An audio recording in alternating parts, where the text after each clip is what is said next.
Hello everyone, welcome back. In this video I will tell you how to fix something you went wrong. Please try again later. Support code C14A. Follow this step, don't skip video, solve your issue. Step 1, open any browser and search Snapchat Spot. Now tap on Snapchat Spot and scroll down. Now tap on contact us and select I can access my account. Next, select I see an error message when I log in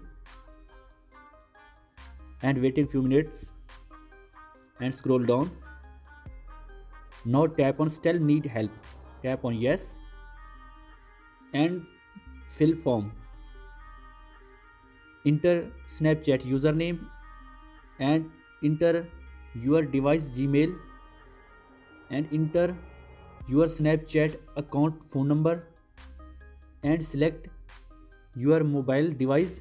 Description, tap on reason. Next, submit and waiting 11 to 20 hours solve your issue. So this is the video guys. For more videos please subscribe our channel. Thanks for watching.